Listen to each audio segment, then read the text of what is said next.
pase la patrulla. Está grabando. Ah, bueno. Buenas tardes. Estamos aquí nuevamente en la Secretaría de Estudios y Análisis Estratégicos del Comité Directivo Municipal de Guadalajara del PAN. Como hemos comentado en alguna cápsula anterior, estaremos haciendo mesas de análisis del tema político, la situación política que está en estos momentos aquí en nuestra ciudad de Guadalajara, en el estado de Jalisco, en nuestro estado, en México. ¿Hacia dónde vamos? Ahora en esta ocasión invitamos a tres personalidades que saben mucho de los temas. Tenemos aquí al licenciado Raúl Murillo, un economista, al licenciado Leo Segura, filósofo, y al licenciado Ernesto Arias Martínez, filósofo también. Entonces, sin más preámbulos, vamos empezando. Miren ustedes, actualmente se maneja por ahí en los medios una frasecita, la batalla cultural. Nosotros no tenemos actualmente muy claro qué es la batalla cultural y me gustaría que empezáramos con ese tema. Si nos explicas, Ernesto, por favor, ¿qué es la batalla cultural? ¿Quién la, quién la descubre? ¿Quién la inventa? ¿Quién la escribe? ¿Quién la propone? ¿Cómo se desarrolla? ¿Sí? Adelante, Ernesto. Muchas gracias, Benjamín. Muy buena pregunta. Yo quisiera definir qué es una batalla. Hay batallas bélicas, hay batallas dentro de la educación, y en esta cuestión estamos hablando de una batalla cultural. ¿Qué es una batalla? ¿Qué es la cultura? La cultura son las costumbres, la forma de pensar, la forma de ver las cosas, la tradición, es una nación, una familia, la forma de tener una familia, etc. Entonces aquí el punto es que cuando tenemos una cultura, dentro de las ideas hay una batalla del pensamiento. En este caso, ¿de dónde viene la batalla cultural? Podremos decir con argumentos y con un dato histórico y académico. Sí. Eso lo empezó a manejar Antonio Gramsci. Para ubicarnos, se ubican a Benito Mussolini, fueron diputados, tuvieron ahí sus detalles, sus problemas. Mussolini lo metió a la cárcel y él en la cárcel empieza a escribir, se llaman los cuadernos de la cárcel, a analizar, a observar, después del fracaso del marxismo, tanto en la economía como en lo social, él empieza a buscar una nueva izquierda, un nuevo lenguaje, y él es el que inicia, vamos a iniciar una batalla cultural. Permíteme tantito, Ernesto. Entonces, quiere decir que estamos hablando de Italia. Así es. ¿De qué año aproximadamente? Vamos a poner 1940 aproximadamente, cuando fue la dictadura de Benito Mussolini, pero estamos hablando un poquito antes, Okay. cuando él empieza, él se mete al Partido Socialista, Antonio Gramsci, no le gusta el ver cómo fracasó, empieza a analizar en la cárcel, en su celda, por ejemplo, dice, la Iglesia Católica, la misma lectura se ve en todos, al mismo tiempo, en todo el mundo, está adoctrinando. Empieza a decir, analiza el liberalismo y analiza lo que es la Revolución Francesa, y él menciona en ese libro, somos hijos legítimos de la Revolución Francesa y de lo que es el liberalismo por John Locke. Pero él analiza una cosa más importante, ¿cómo podemos cambiar? Porque él analiza el marxismo y dice, bueno, ¿qué es lo que está pasando? Es el campesino con el obrero, pero necesitamos de usar el conflicto, la lucha de clases con grupos minoritarios, por ejemplo, los homosexuales, los indígenas, y todo grupo que en un momento determinado pueda haber un conflicto. Pero para llegar ahí necesitamos de meternos a las universidades, necesitamos de meternos a los medios de comunicación, necesitamos de meternos en todas las estructuras de la sociedad. Él le llama inamantismo. ¿Por qué? Porque la Iglesia Católica habla de un paraíso, de algo espiritual, de algo que la gente la están convenciendo de que se porte bien, etc. Y propone, si el marxismo falló en lo económico, y es indudable que falló, pues él quiere aplicar cómo renovar los conceptos marxistas fracasados en la economía. Esa es la nueva izquierda. Y él empieza a pensar en las mujeres, empieza a analizar y mencionar, vamos a meternos tomando todas las estructuras del capitalismo. Por ejemplo, la democracia, por ejemplo, los medios de comunicación, por ejemplo, la educación. Y aquí entra una reflexión finalmente para dejar hablar a los compañeros, entra una reflexión muy importante.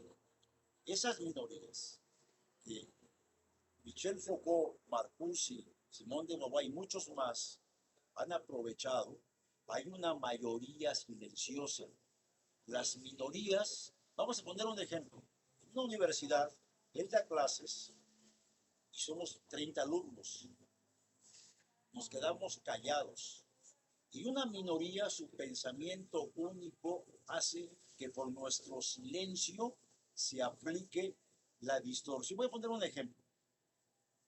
Estos lentes es la ideología. Estos lentes me pueden distorsionar la realidad. Esa es la ideología. Por ejemplo, yo me puedo sentir mujer. Ahora me los quito y veo la realidad. En este momento, en la batalla cultural, esa lucha intelectual, académica de cultura, se están viendo con ojos de ideología. Al ponerme mis lentes, toda la realidad se ve diferente. Sí. Y todo lo podemos entender porque en este momento no tiene vida el aborto, que es parte de una agenda. Yo me puedo sentir mujer, yo puedo ser un homosexual, y no tenemos nada contra los homosexuales. Ya está la igualdad ante la ley del hombre y la mujer, tienen los mismos derechos. Pero en decir, yo me caso en un matrimonio igualitario, fíjense bien, yo puedo adoptar, es como ponernos los lentes y distorsionar la realidad. Esa es la batalla cultural, pero para esto tendríamos que analizar y ver que las mayorías ya es el momento de que empiezan a participar en contra de las minorías. Que los diputados, eso del aborto, es decirle con aborto no te voto, es donde más les duele, porque las mayorías pueden poner un diputado que sea acorde a la realidad sin ideología. Con aborto no te voto. Eso, hace unos días, yo estuve ahí presente, hicieron en la madrugada, en lo oscurito, en la perversidad, con las minorías y las mayorías estamos callados. Eso es lo que quería comentarles. Oye, Ernesto, pues muy descriptivo, muy ilustrativa tu participación. Ahora, ¿cómo están haciendo esos personajes o esas personas que tú dices que se están infiltrando, Leo? ¿Cómo están operando en la sociedad, en los partidos políticos, en las agrupaciones, en las ONGs? Porque nosotros que estamos en Acción Nacional sabemos que hay personas que actúan de una manera muy diferente para lo que está diseñado cierto organismo, ¿sí? Entonces, tú, Leo, con tu experiencia, tus relaciones, ¿cómo ves? ¿Dónde están esas personas? ¿Cuál es tu punto de vista? Sí, gracias. Mira, lo primero quiero retomar un poquito las ideas de Ernesto. El marxismo cultural viene a partir de la lucha de clases que maneja Carlos Marx. Carlos Marx habla de una infraestructura, es decir, un poder económico, y dice que a partir de ese poder económico surgen dos superestructuras, una que es la del poder y otra que es la de la hegemonía. Y dentro de la hegemonía surge lo que se le conoce como la cultura. Ahora bien, dentro de la cultura, él decía, bueno, es que la lucha no se tiene que hacer aquí en la lucha de clases. ¿Por qué? Porque él venía viendo que donde querían implantar el socialismo, pues iba fracasando. Porque antes, si recuerdan, la lucha de clases era entre pobres y ricos. Entonces tuvieron que buscar un nuevo sujeto de la revolución. Entonces, ¿cuál era ese nuevo sujeto de la revolución? Pues eran las minorías. Entonces, al mismo tiempo de Antonio Gramsci, a la par en 1929, se crea algo que se conoce como la Escuela de Frankfurt. Se crea en Alemania, está principalmente creada por alemanes judíos y hijos de papi, que son hijos de ricos, no son pobres. Y ellos empezaron, y esa escuela iban a ser como la escuela de Centro de Investigaciones socialistas. pero le cambian el nombre de socialismo porque mucha gente ya empieza a repeler el nombre socialismo y le ponen Centro de Investigaciones Sociales. A partir del Centro de Investigaciones Sociales, junto con las ideas de Gramsci que él comenta, empiezan a meter dentro de la sociedad cierto tipo de ideas. Llega la Segunda Guerra Mundial, todos estos pensadores, como son el caso de Marcuse, como el caso de Erickson, de Fromm y de otros, se van a Estados Unidos. Y esta ideología se cocina desde Estados Unidos. ¿Cuál es la parte interesante de lo que me acabas de preguntar? Lo que pasa es que, por ejemplo, Gramsci habla de los grandes traidores, los traidores a la causa, y esos son los mejores aliados que puede tener uno. Entonces, esos grandes traidores a la causa existen dentro de la religión católica, porque hay sacerdotes que pues, ya tienen banderas comunistas, y a eso se le ha conocido como, por ejemplo, la teología de la liberación y otro tipo de cuestiones. Dentro de los partidos políticos, pues lo que pasa es que agarran las cosas que son de moda. Y también Lenin les llama a ellos idiotas útiles. Y muchos dicen, no, es que eso no es cierto que lo dijo, ¿cómo se llama? Lenin. Por lo menos quien dice que lo dijo Lenin es el Partido Comunista Italiano, por allá de los 30, 40, y también lo menciona en el caso de uno de los ideólogos de la escuela de la escuela económica de Austria, ¿sí? Entonces ellos se lo checan ahí. ¿Qué es lo que pasa? Pues como es moda, muchos piensan que, pues como eso está en el ambiente, de que en el ambiente empiezan a meter por medio de algo que se le conoce como la ventana de Overton, que la ventana de Overton no es otra cosa más que una forma de meter lo que es impensable dentro de la sociedad. Entonces la ventana de Overton primero presenta algo como un estudio, digamos, el canibalismo. Y pues, ¿quién de nosotros ahorita va a pensar que el canibalismo es posible? Pues todo el mundo dice, no, están locos. Pero imagínense que hay ciertos intereses económicos y le inyectan dinero a ese tipo de investigaciones. Y ese tipo de investigaciones salen unos investigadores diciendo, ay, es que existen ciertas personas propensas al canibalismo, etcétera, etcétera. Entonces, ese es el primer paso. Luego el segundo paso, surgen un grupo de personas manifestándose, nosotros queremos el canibalismo porque queremos que la gente nos reconozca nuestro canibalismo.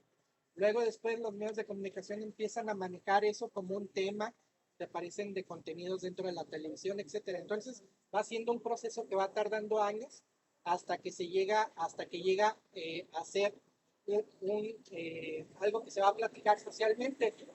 Finalmente, los políticos agarran todo eso que se está platicando dentro de la sociedad, en los medios de comunicación, en todas partes, para volverlo política pública, y lo vuelven política pública porque es una moda. Pero desgraciadamente desconocen los orígenes de su doctrina, como es el caso del PAN, porque ha habido gente que desconoce la doctrina del PAN y que aplaude este tipo de cosas cuando la doctrina del PAN es humanista y defiende la vida desde el momento de la concepción y defiende una naturaleza humana como tal. No me quiero extender más, luego platicamos un poquito. Sí, Leo, inclusive ahorita que mencionas eso de los idiotas útiles, me recuerda la frase de Benito Juárez, que el derecho entre los individuos entre los individuos como entre las naciones, el derecho ajeno es la paz, que se le atribuyen a otras personas, no a él, nada más que él es el que la da a conocer, algo así parecido, pero la cosa es que ahorita Benito Juárez la tiene, y esa que tú mencionas, que yo la leí de estudiante, según eso lo dice Lenin. Bueno, ahorita hablamos, nos hablaron ustedes el aspecto ideológico, el aspecto del posicionamiento en la mente de las personas. Pero, licenciado Raúl Murillo, ¿cómo has visto tú que esa parte ideológica, porque es ideológica, no es doctrinaria, cómo está permeando en la economía de nuestro país, de nuestro estado Jalisco, de nuestra ciudad Guadalajara, del área metropolitana? ¿Cómo permea esas ideologías, esas formas de pensar que nos están inculcando, introduciendo y todo eso? Bueno, voy a tomar dos ideas, una de Ernesto y otra de Leo, soy malo para nombres. No te preocupes. Distorsiona la realidad. ¿Qué significa eso? La realidad existe. La realidad es algo que existe, no es algo que se pueda cambiar voluntariamente. Como es algo que existe, yo veo una taza, no es una jarra, no es un vaso, es una taza. Si alguien me dice, sabes que de acuerdo a mi forma de pensar, una jarra, pues no es cierto, es una taza. Es algo que existe. Con unos lentes yo puedo distorsionar lo que veo, puedo distorsionar un punto de vista, pero no se distorsiona la realidad. Puedo distorsionar la percepción, que es muy diferente de distorsionar la realidad. Punto uno. Punto dos. La batalla cultural no es únicamente desde el socialismo. Vamos viendo desde la historia de México. México nació en 1821, fruto de una guerra de independencia en la que criollos luchaban para obtener independencia de los españoles peninsulares, porque los españoles peninsulares no les permitían llegar a ciertas posiciones de poder, no les permitían realizar ciertas actividades que los criollos querían tener. Por tanto, es una guerra para obtener más libertad.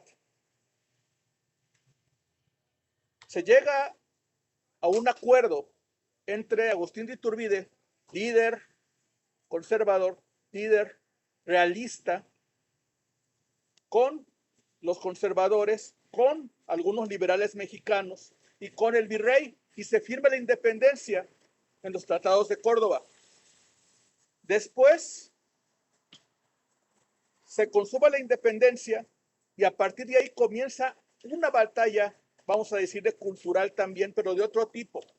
Liberales contra conservadores, realistas contra republicanos, federalistas contra centralistas. Durante casi un siglo estuvimos en guerra en México, tratando de imponer un modelo, ya sea federalista contra centralista, ya sea imperio contra república, ya sea un gobierno cercano a Estados Unidos o un gobierno cercano a Europa. Todo eso influye, porque al final de cuentas, el partido que ganó fue el partido cercano a Estados Unidos. Y a Estados Unidos le conviene tener un país, en este caso México, que esté subordinado a ellos. ¿Qué sucede ahorita? En México tenemos una economía subordinada a Estados Unidos, subordinada a intereses de Estados Unidos. Lo que comentaba Leo, hay ciertas ideas que son absurdas, pero que al irse matizando, se considera que son aceptables. Nadie piensa que el canibalismo sea bueno, pero vamos a decir matices para que al final de cuentas se comience gradualmente a hacer aceptable una idea. Nadie piensa que la adopción de niños por parte de homosexuales sea algo bueno, pero sí se piensa en los derechos de homosexuales. En Jalisco se impuso no el matrimonio gay, sino se aplicó primero una estructura legal para que fuera una unión civil entre personas que pueden ser del mismo sexo o que pueden ser inclusive parientes, las sociedades de convivencia. Y después se fue gradualmente dando pasos hasta que ahorita ya se acepta oficialmente el matrimonio gay. Y después vendrán otros pasos. Ese gradualismo es patrocinado. Ese gradualismo no es por parte de mexicanos. Ese gradualismo viene desde centros internacionales y desde centros mexicanos del poder. Entonces, todo esto que estamos viendo, toda esta batalla cultural no es únicamente de capitalistas contra socialistas. Es un modelo mucho más grande que inclusive se aplicó en esta última elección y muy poca gente se dio cuenta. Después de tiempos, el INE determinó que tenía que haber candidaturas para personas de preferencias sexuales o sea, hace homosexuales y lesbianas, en los primeros lugares de plurinominales de cada partido político. Se determinó que hubiera candidaturas para personas que fueran indígenas, por así decirlo. Y cada partido tuvo que poner personas plurinominales con esas características. Fuera de votación. O sea, si tú tienes un candidato que es homosexual y el cuate es muy bueno en lo que hace profesionalmente, pues tú votas por él y qué bueno que sea homosexual. Inclusive no importa. Pero si tú obligas a un partido a que ponga un homosexual sin importar su capacidad, tenemos el caso de un, creo que es transexual, que es estilista de cabello y que es diputado. Y que hasta donde se sabe no tiene otro mérito que el hecho de ser homosexual. Y es una imposición política. Entonces, todo ese tipo de cosas hay que irlas viendo y hay que irlas analizando a ver si son o no convenientes para México. Oye, muy bien, Raúl, efectivamente, recordando ese tema que los partidos políticos deberán poner un representante de las minorías, yo creo que está bien, solo que no quieran imponer el pensamiento de esas minorías a los demás ni como partido político. Yo creo que los partidos políticos deben de seguir su plataforma y su proyecto. A ver, Leo, algo que nos querías decir adelante. Sí, nada más un comentario agregando a lo que acaba de comentar. Es importante también señalar de que qué curioso que están hablando acerca de minorías para que tengan una representación dentro del Congreso. Pero, ¿cuáles son las verdaderas personas que deberían de tener una representación en el Congreso? Yo me pregunto, ¿la familia tiene una representación? ¿No? Por ejemplo, los trabajadores tienen una representación, ¿no? Los campesinos, en el caso, por ejemplo, de las personas que tienen alguna discapacidad, las personas que tienen, por ejemplo, la universidad, etcétera. Esas son las sociedades intermedias que deberían de tener una representación porque son parte de la estructura de la sociedad. ¿Qué es lo que está pasando? Que aquí lo que están buscando es que sea un representante alguien porque tiene un género, o sea, ni siquiera se habla como sexo, porque sexo sabemos que hay hombre y mujer, y eso biológicamente está comprobado. ¿Qué es lo que pasa? Se empieza a meter una ideología, y dentro de esa ideología no es solamente que las personas lleguen al poder, antes de que lleguen al poder ya pasan por un proceso. ¿Cuál es ese proceso? Por ejemplo, en los institutos de la mujer se les empiezan a meter ideas de Simone de Beauvoir, de Monique Wittig, de esta Judith Butler, por poner algunos nombres. En el caso de los homosexuales también hay muchos ideólogos marxistas.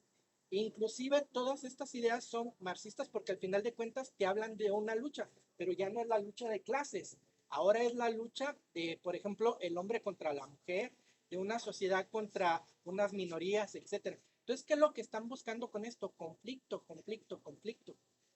Y es lo que quería comentar, o sea, la verdadera representación es otra. Sí, sí, Leo, estoy de acuerdo en ese punto de vista. También que efectivamente que los representantes sean de comunidades y grupos, pero no precisamente de esos. No, a lo mejor también esos, pero que hubiera aumentando todos esos. Y te comento algo.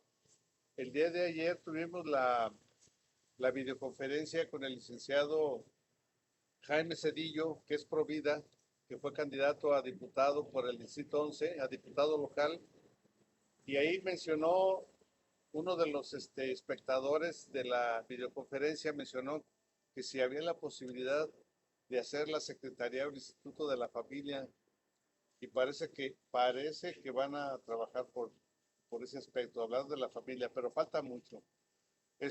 Oye, Ernesto, en base a lo que se ha comentado aquí, ¿qué, qué sugieres para la sociedad, para los ciudadanos, para el ciudadano común, para, inclusive hasta para los políticos, los que militan en partidos políticos de cualquier partido? ¿Qué sugieres? ¿Qué hay que hacer? ¿Qué hay que decirles? ¿A dónde hay que invitarlos.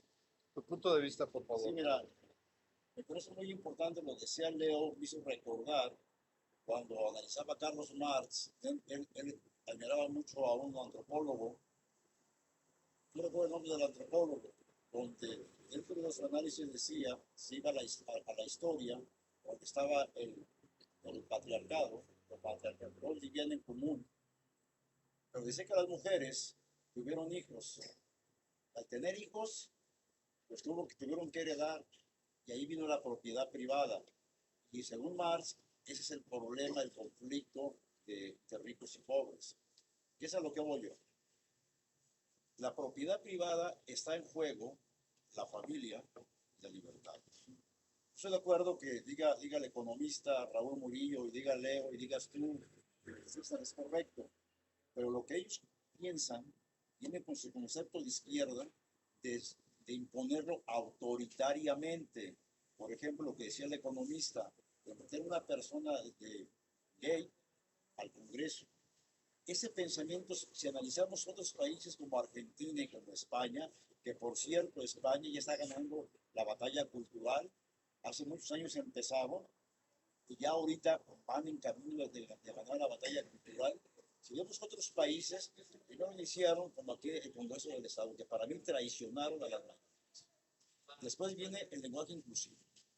Luego el adoctrinamiento en las escuelas.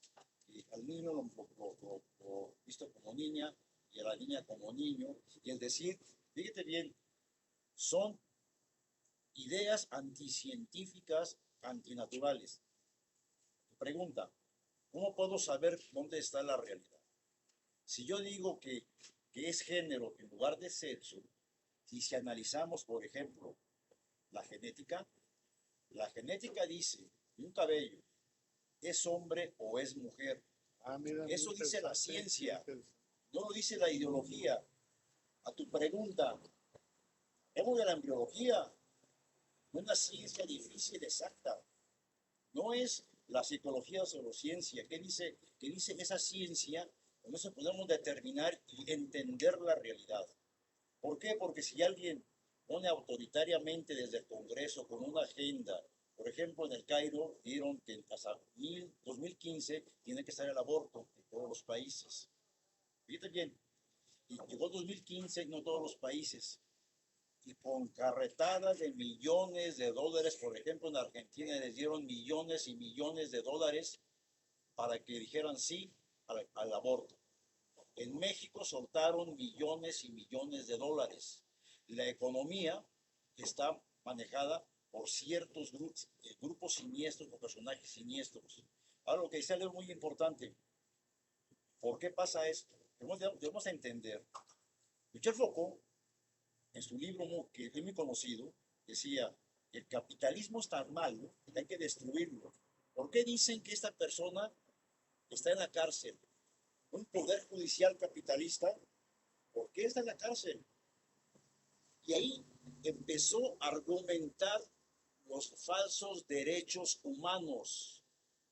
Debemos de entender eso. ¿Por qué él dice que está loco? ¿Por qué esto? Esa es la decadencia capitalista. ¿Por qué dicen que esta educación o por qué dicen que la familia es lo adecuado? Porque lo dice el capitalismo perverso, porque lo dice esto y lo otro. Él fue un maestro en Harvard. ¿Usted recuerda la época de los hippies? Es la influencia de Marcuse. Lo que decía es muy cierto. Funda la escuela de Frankfurt junto con Simone de Beauvoir, la esposa del filósofo Sartre. Obviamente es un seguidor de Nietzsche. Es muy importante entender esto, que empezaron a meterse, pero autoritariamente. Cuando van contra la familia, cuando van contra la propiedad privada, yo recuerdo mucho a un filósofo inglés, John Locke, que es la teoría del liberalismo. El hombre nace sin ideas. Es un argumento a tu pregunta, nace sin ideas. Por lo tanto, todos somos iguales. Y si somos iguales, tenemos derecho a un trabajo. Es el primer filósofo que habla del trabajo. Y si yo trabajo, tengo derecho a una propiedad, una casa, una camisa. Y si yo tengo una propiedad, es síntoma de libertad. Y si estamos hablando de que va en contra de la familia la libertad, la propiedad privada, estamos hablando que este pensamiento, esta agenda va en contra de la libertad. Y lo podemos ver en Venezuela, lo podemos ver en Nicaragua, lo podemos ver en Argentina, que están destruyendo el país de Argentina, tan hermoso que era. Podemos ver España, cómo tienen algo tan difícil. Lo que decía Leo, es muy cierto.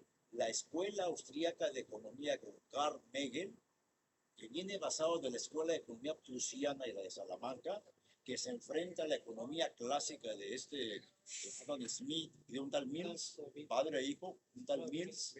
Esa escuela donde está la propiedad privada, y si vemos los premios Nobel, que el economista los debe de conocer bien, como Hayek y otros más, que han dado muestras y que demuestran que para salir adelante el mejor sistema es de la propiedad privada. Pero cuando llega todo esto por las universidades con un pensamiento único, ¿qué hay que hacer? Primero entender la realidad. Yo quiero terminar con un principio tan hermoso que lo quiero expresar, que lo he dicho muchas veces.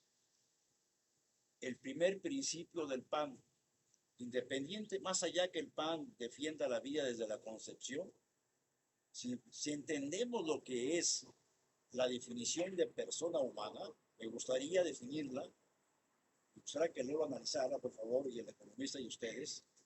Quiero decir muy despacio, fuerte, lo quiero presumir, si me lo permiten. Según Acción Nacional, en sus principios de doctrina mencionan que la persona humana es un ser con alma espiritual y cuerpo material, con destino temporal, destino eterno. Nosotros, los seres humanos, tenemos afectividad, apertura y sociabilidad. Pero lo más importante, tenemos una eminente dignidad. ¿Y qué es la dignidad? Se pregunta la gente. Es la imagen y semejanza con su creador, o sea, con Dios. Eso, hombres y mujeres somos iguales por la dignidad. Pero también el hombre tiene una inteligencia que está diseñada para buscar la verdad, la voluntad para elegir entre lo bueno y lo malo. Si la inteligencia tiene datos verdaderos y ciertos, la voluntad va a elegir bien. Y si la voluntad elige bien, ahí viene la libertad. Pero también el hombre tiene responsabilidad. Yo puedo creer en Dios o no. Eso es mi responsabilidad. Esa definición de persona humana, que se va al bien común, que es el conjunto de condiciones espirituales y materiales para que el hombre y la sociedad cumplan con su destino. Y a tu pregunta, ¿cómo se demuestra la verdad? Veamos, eso tiene dos puntos, ¿de acuerdo?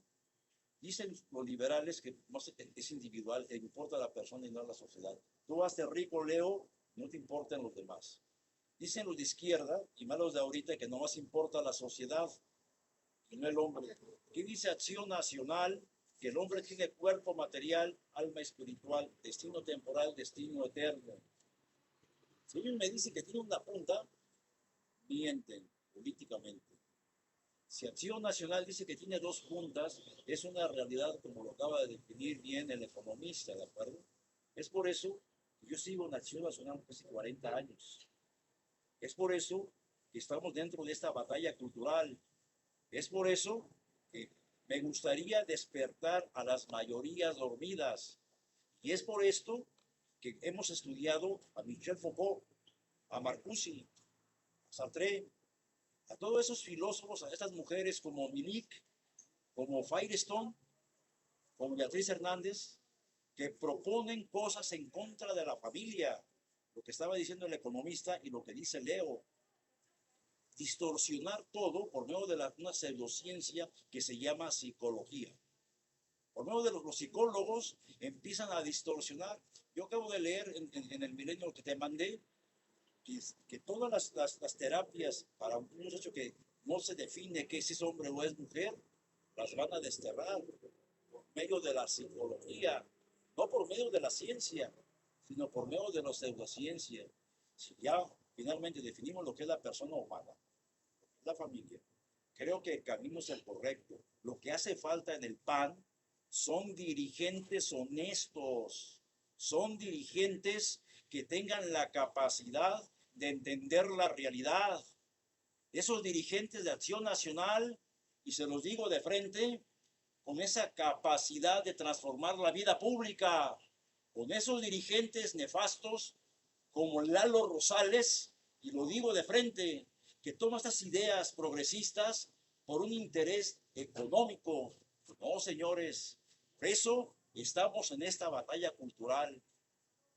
Muchas gracias. Bueno, es importante comentarles que yo creo que vamos a hacer otra mesa de análisis, para que nos platiquen de todos los personajes que dijeron, que yo a muchos no los conozco, los he oído, y a lo mejor nuestros escuchas, a lo mejor no los ubican. Pero bueno, casi estamos por terminar, pero hay una pregunta que queda todavía que me parece muy importante. Oye, Raúl, pues militamos en un partido, en la Acción Nacional, pero hemos visto que nuestra doctrina en lo económico, en el punto de vista económico, pues no permea, sino al revés. Entonces, tú como economista de números, que es muy importante decirles que el licenciado Raúl tiene mucha información de datos. Es un estadista. Sí, es un estadista. ¿Qué propones? ¿Cómo hacerle para retomar otra vez esos aspectos económicos, esas políticas económicas que a lo mejor nuestros dirigentes o diputados a lo mejor no las saben o no las han estudiado o las hacen por un lado? ¿Cuál es tu propuesta concreta para, en el caso de Acción Nacional, cómo retomar las políticas económicas doctrinarias de nosotros? Bueno, vamos partiendo de un punto sencillito.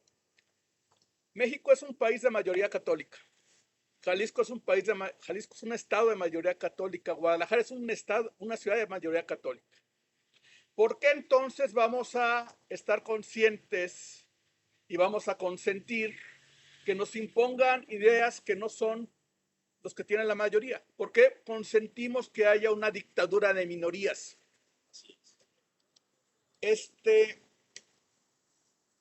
Si somos un estado, un país de mayoría católica, deberíamos de tener leyes acordes a esa filosofía que tiene la mayoría de las personas.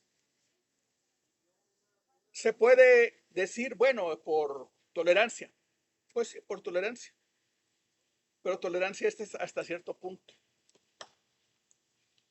La Suprema Corte de Justicia determina, de acuerdo a sus criterios, que ciertas ideas son o no son justificadas de acuerdo a la Constitución.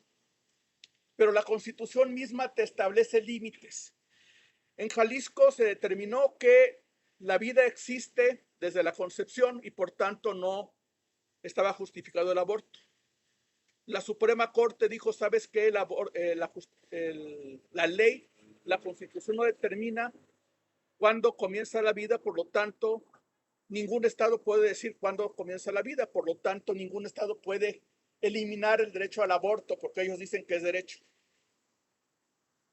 Pero la Suprema Corte no tiene facultades legislativas en los estados. Por tanto, los congresos estatales tienen que cambiar la Constitución estatal para que se establezca el aborto. Por tanto, el Congreso del Estado no tenía ninguna obligación de aceptar el criterio de la Suprema Corte. Y el Congreso de Jalisco, el Congreso del Estado de Jalisco, traicionando la ideología de los pobladores de Jalisco, de los jaliscienses y de los que somos residentes de Jalisco, dijo, ¿sabes qué? Aceptamos que haya aborto hasta cierta semana de gestación. Entonces, yo como gobierno, como Suprema Corte, como Poder Legislativo, puedo traicionar lo que la mayoría de la gente piense. Puedo imponer una dictadura de minorías. Yo creo que eso está mal. Ahora, Esas son batallas culturales. En 1935, la Universidad Autónoma de Guadalajara se alzó en contra de la educación socialista que estaba imponiendo Lázaro Cárdenas. Actualmente hay un funcionario de la Secretaría de Educación Pública que se llama Marx y cuyo nombre no puedo acordarme. Está proponiendo un cambio en los libros de texto, en los cuales quiere quitar toda la parte neoliberal, dicen ellos, para meter otro enfoque diferente, mucho más acorde a la ideología izquierdista de esta época. Entonces, tenemos traidores en el Congreso, tenemos traidores en el gobierno y tenemos gente que acepta sin chistar el que haya cambios. ¿Cuál es uno de los cambios que no le gusta al gobierno izquierdista? Que hayan comparaciones, que se pueda decir, este sistema de gobierno es bueno, este sistema de gobierno no, este sistema educativo es bueno, este sistema educativo no, este sistema económico es bueno, este sistema económico no. Sí. Y al momento de que puedes comparar, puedes decir, ¿sabes qué? Este modelo me gusta, este modelo no. ¿Qué sucede si yo digo, porque es una propuesta de Barça y los demás socialistas que están en la SEP, que no vamos a permitir comparaciones internacionales de calidad en educación, que ya se quitaron, por cierto, con este gobierno, que nos pueden ir bajando el nivel educativo y nadie va a decir nada? Vamos a estar aspirando a un nivel educativo cada vez más bajo. Y lo que se aplica en educación se aplica en economía. Vas a permitir que el gobierno siga quitándote libertades cada vez más. Y el país va a tender a ser menos próspero, va a tender a ser más pobre. Vamos a tener un país como Venezuela, como Nicaragua, hasta cierto punto como Argentina. Un país tan poderoso y tan grande a principios del siglo XX, que era uno de los apuntados a ser una potencia económica y que la destruyeron sus políticas de izquierda, desde Perón. Así es. Entonces, en México estamos peor. En México comenzamos con Lázaro Cárdenas y seguimos todavía con este gobierno de López, que también es de izquierda y que también está haciendo las cosas con los pies.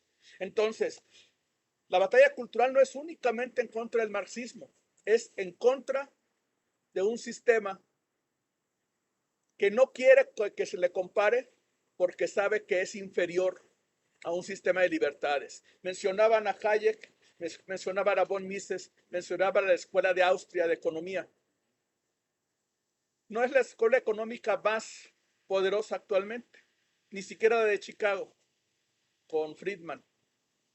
Pero todas esas escuelas económicas son de derecha. En este momento estamos regresando en México a un sistema mucho más de izquierda en lo económico, en lo político y en lo educativo. Vamos mal y la única forma de parar este desastre es con una batalla cultural y le diga a la gente que nos conviene tener más libertad y que eso significa controlar al gobierno y controlar a nuestros políticos que nos están imponiendo agendas que ni siquiera quiere la mayoría de los mexicanos. Muy bien, licenciado Raúl. Bueno, pues ya casi terminamos esta primera mesa de análisis. Les adelanto que va a haber más, donde estarán ellos y otros personajes. Nos acompañará el licenciado Jaime Cerillo, el ingeniero Antonio Gloria, el ingeniero Ricardo Olivera, etcétera, y algunas damas también que vamos a invitar. Posiblemente nos venga también Susana Mendoza, ya veremos, pero va a haber muchísimas mesas de análisis y además de las cápsulas que algunos sabrán que quizás ya hayan visto. Para cerrar, un minuto para cada uno que Empiezas tú, licenciado Ernesto. Sí, mira, rápidamente, el economista, yo lo resumo así. O dictadura o libertad. O colas del hambre o pobreza. Así lo definiría yo. Muy bien, muchas gracias. Yo lo que quisiera agregar es que, bueno, estamos viviendo una dictadura tipo dos novelas que son muy conocidas. Una se llama 1984 y la otra se llama Mundo Feliz, y las dos están juntas. 1984 era que todo el mundo te vigilaba y había el gran hermano que estaba en todo. Eso hacia donde nos están llevando es hacia una dictadura donde pues todo va a tener control. ¿Por qué? Porque a final de cuentas, por medio de las cuestiones electrónicas, se va a tener un control, y eso lo pueden checar en algo que se le conoce como tecnosocialismo, que luego tendremos oportunidad de platicar.